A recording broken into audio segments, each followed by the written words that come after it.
Hello and welcome to my YouTube channel.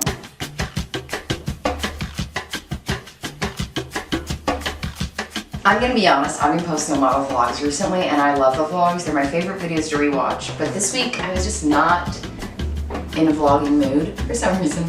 I don't know if it was just not enough exciting stuff was happening or I wasn't feeling like vlogging, but I realized, oh snap, I need to come up with a YouTube video. And one video that I did last year that was really fun was tier ranking my reads. So it's not the end of the year, which I feel like is normally when a video like this would happen, but because I've read 120 books so far this year, I figured now is as good of a time as ever to tier rank them. So I'm going to screen record. I'm trying to learn how to do this because I forget every time. As you can see, I have 5 different categories. We have Gold Standard, which are for the books that are maybe 5-star reads, but this isn't a direct, like, all of these are going to be 5-star reads. These are just the reads that I would highly recommend to anyone, and they've been my favorite reads of the year. Then we have an enjoyable time for books that I enjoyed reading, but maybe weren't as superb as the Gold Standard ones. We have Read If, which is a category where I will fill in the blank, like read if you were a child or something. We will have Not Memorable for all the books that I've forgotten, and we will have Run Away for the books that you definitely should not read. The first ones that are popping up are all of the A Court of Thorns and Roses books, and these I'm easily putting in Read If category for this one. Read if you are a big fantasy lover and have time to dedicate to 5 super long books. I enjoyed this series, it was good. I wouldn't recommend it to someone unless they already are a big reader and a fantasy person. I enjoyed reading it because there's so much online about these books, but I wouldn't recommend it if you are not already in that genre. A Curse for True Love is going in Gold Standard, and all of the books in this series. Where are the other ones? It was a really good series. I loved it. I gave A Curse for True Love 5 stars. It was great. It was such a fun time, and I highly recommend. A Fate Inked in Blood. I hated that book. It just was so long and so boring. A Novel Love Story was an enjoyable time. I loved that book. I know people complain about it, but it made me so inspired. Like, it made me want to be a writer, and I don't want to be a writer, so it was just a really, really enjoyable time. The next one, I believe this is After I Do by Taylor Jenkins Reid that's coming up next. And frankly, I don't remember because I read Taylor Jenkins Reid backlist all together. I don't remember, so like this is In Another Life and Forever Interrupted. They were all really good books. They were all really fun to read, but I don't remember enough about any of them specifically to put them in Gold Standard. All Good People Here by Ashley Flowers. I don't remember it. All In, this is part of the Natural series, and I loved the Natural series. I would say it's an awesome series if you enjoy like puzzle-y books, mystery, young adult, that sort of thing. So I'm gonna put all of those in an enjoyable time. I read the Beth Moore memoir, and I would put that in an enjoyable time. No, I'm gonna put that in Read If, and I'm gonna say read if you enjoy memoirs, and read if you know something about Beth Moore's life, because I didn't know much about Beth Moore, and so it was interesting, but it wasn't like, oh my goodness, I would love this book so much. American Royals was such an enjoyable time. Oh my goodness, this series captivated me. It wasn't Gold Standard, okay, because it's sort of like the book equivalent of a reality TV show, but I loved it. An Everlasting Meal, that is also nonfiction, and it was a cookbook, but it was about cooking rather than being strictly recipes, and I would totally recommend it if you enjoy How to Wash the Dishes by Peter Miller, which is one of my favorite books. The only problem I had with it was a little bit long, and I sort of got bored. Anatomy, A Love Story. Can I add another category in here? We're making a category for mid-books because, what am I doing? We're adding a row for mid-books because frankly, Anatomy was a mid-book. Anxious People by Frederick Matt Bachman. I'm putting under an enjoyable time because I really enjoyed that book. However, it took me like 10 days to read it because I was in a reading slump. Oh my goodness, Leanne Moriarty, Apples Never Fall is going in Run Away. Do not read that book. It is so long and so drawn out. I read Harry Winkler's memoir. Another person I read their memoir of without really knowing who they were. So it was an enjoyable time, and I would say read if you know who Henry Winkler is, or you just want a good audiobook memoir. I did a YouTube video where I reread children's books. One of those was Caddy Woodlawn. I absolutely love Caddy Woodlawn.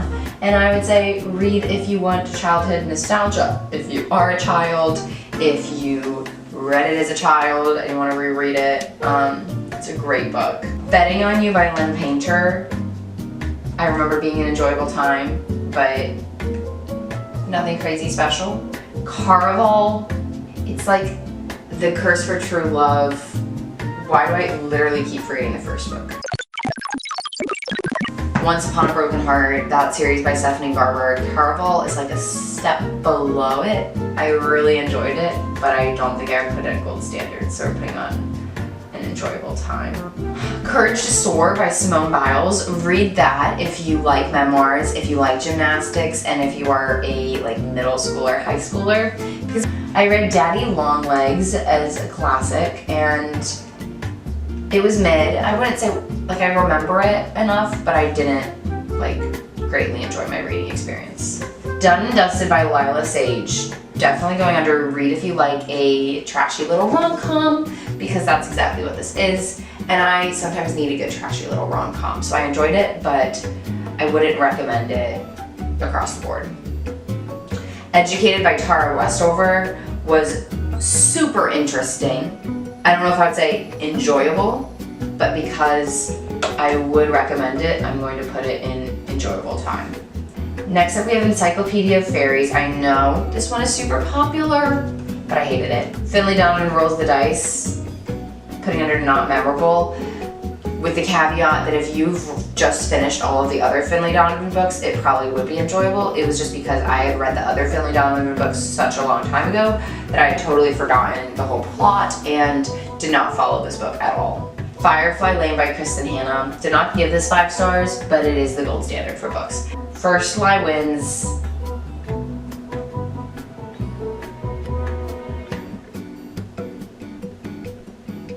Enough said, I don't remember it. 5 Survive by Holly Jackson. An enjoyable time. Funny Story by Emily Henry. I didn't like it. I don't like Emily Henry that much. I'm sorry, Emily. I will continue reading everything she puts out there just because it is so popular in the book world, but I'm sorry, I just don't. The male love interest was so unattractive. I was not enjoying myself because I didn't like him. And that was the problem with, which one? One of the Catherine Center books, and we'll get into Catherine Center more in a bit, but What You Wish For. I'm putting it in mid. No, I'm putting it in read if. This one I enjoyed. I love Catherine Center. She's probably my favorite author. But this book, the male love interest was so unattractive and I couldn't relate to the female main character at all. I would still say read if you enjoy Catherine Center books. It was just personally, I didn't like them. Good Material by Dolly Alderton. Literally Runaway. It was this one and there was another one that I read at a similar time, and they're both about depressed British men, and I was like, I am done. I can't do the depressed British man anymore. One Day, that's what it was. Yeah, literally only read those if you like depressed British men. I'm putting them under Runaway. Happily Never After by Lynn Painter is not memorable. Hatchet is mid. I don't understand why we make kids read Hatchet. Heartless Hunter by Kristen Cicerelli. I would say read if you enjoy fantasy. Hidden Potential by Adam Grant is a good one to read if you like nonfiction, and it was really interesting and he taught you things about potential that were out of the box, but I don't remember them at all now. I just remember having a nice time listening to the audiobook. Home is Where the Bodies Are. I do remember enjoying this one. I couldn't tell you much about it, but when you read 120 books in 9 months, it's hard to tell you that much about any of them, which is embarrassing. But I remember my favorite ones, like How to Walk Away by Catherine Center was about a woman who got in a plane crash and was recovering in the hospital.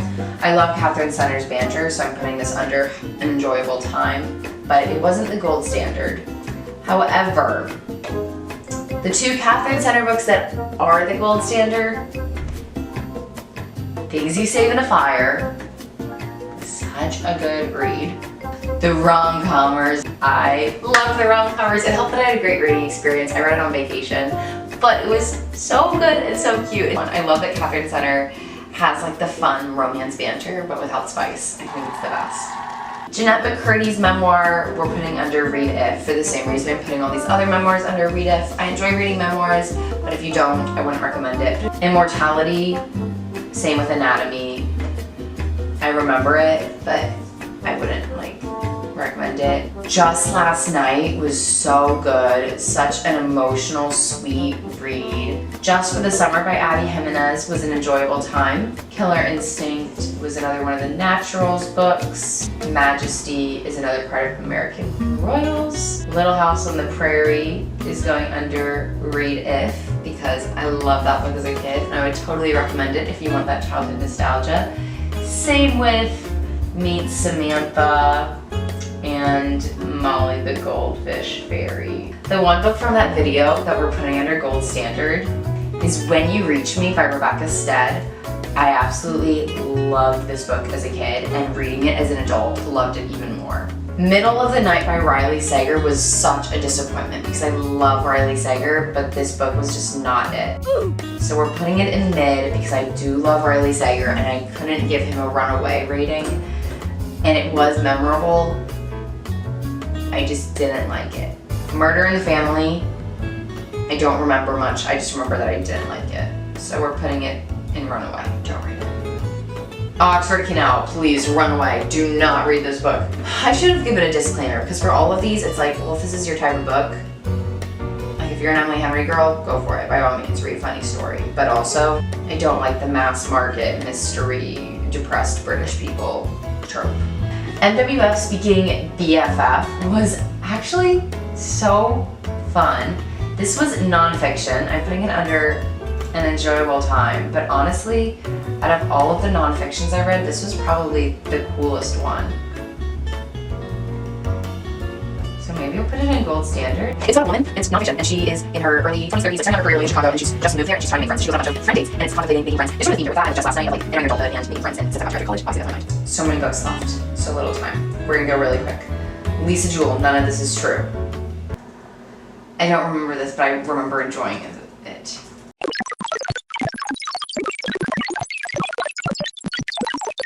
My camera just cut out, so if you missed some books, I'm sorry. Powerful, read if you liked Powerless. Reckless, read if you liked Powerless. Tom Lake by Anne Patchett. Patchett was an enjoyable time. Rain, same as American Royals. Remarkably Bright Creatures, I did not enjoy that book, but I think it has literary value, so we're putting it in mid. Resurrection by Danielle Steele, Runaway, that book was horrible.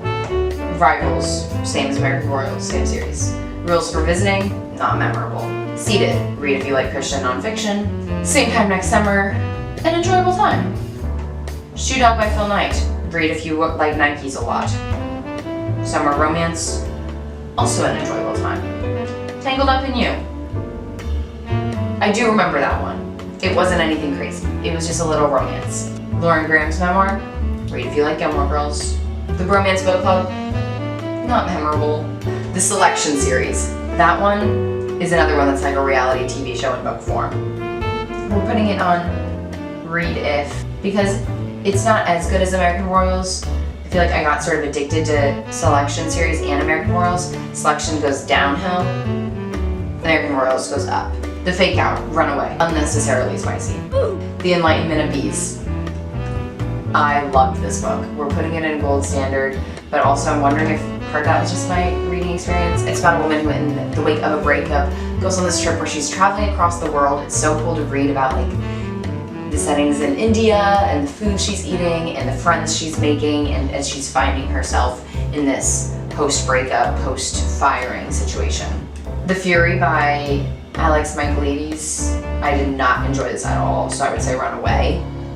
The Heaven and Earth grocery store is sort of like Remarkably Creatures, where we're putting it in mid because I think there's literary value, but frankly I did not enjoy it. The House on the Cerulean Sea is sort of similar to that, but it's better than these other runaway ones, so we're putting it in mid.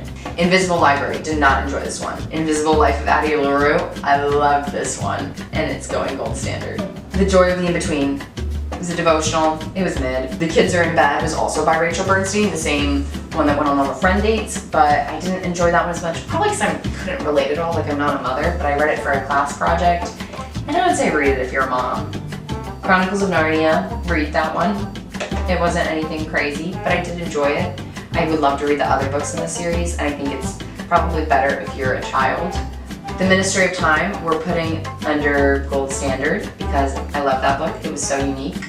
Same with The Nightingale by Kristen Hanna. That book was incredible, and if there was ever a book that was going to make me cry, it would have been that one. The Paradise Problem by Christina Lauren. Not super memorable. I do remember bits and pieces of it, but yeah, I guess I do remember it, so we're putting it in mid. Perfect Couple by Ellen Hildebrand.